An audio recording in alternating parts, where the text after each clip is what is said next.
он долго дождевой. Может, сегодня будет шероховатости.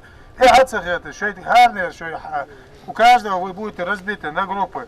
Чтобы вы знали, что прямой хаким из Яхар, Хадиш, он дал дышуангой. Та оправдаться, вы амер цедай.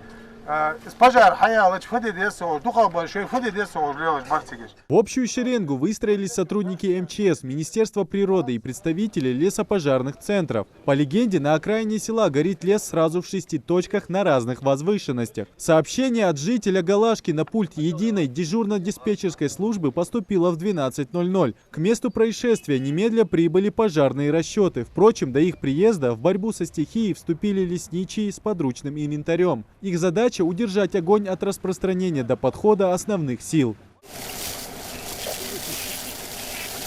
Сценарий учений можно описать коротко. Несколько катастроф в одном месте. Действия максимально приближены к реальности. В ликвидации пожара очень важно налаженное взаимодействие всех участников ликвидации возгорания.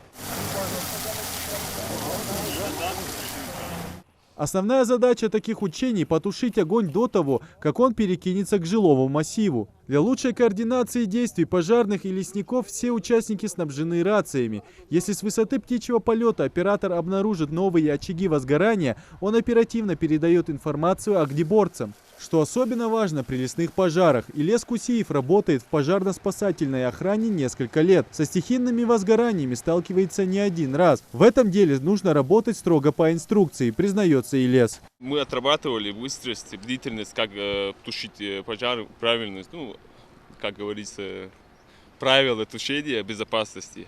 Мы соблюдали безопасность, как тушить.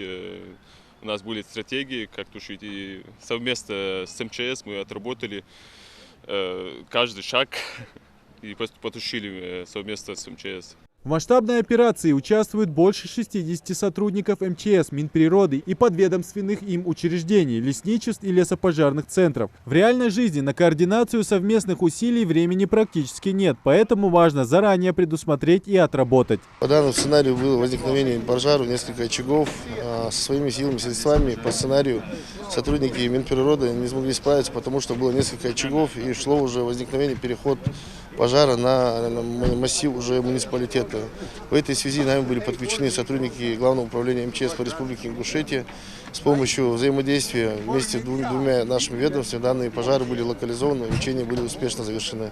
На учениях также можно увидеть и оценить в действии новинки автопарка. К примеру, этот малый лесопатрульный комплекс просто незаменим при тушении ландшафтных пожаров. Поможет быстро ликвидировать небольшие очаги возгорания, либо сдержать огонь до прибытия основных сил. Знания, полученные на таких учениях, пожарным не пришлось применять на практике, ведь в этом году лесных пожаров зафиксировано не было. Комитет по лесному хозяйству и МЧС призывает жителей соблюдать меры противопожарной безопасности. Идрис Ижиев, Акрамат Дасхоев, Новости 24.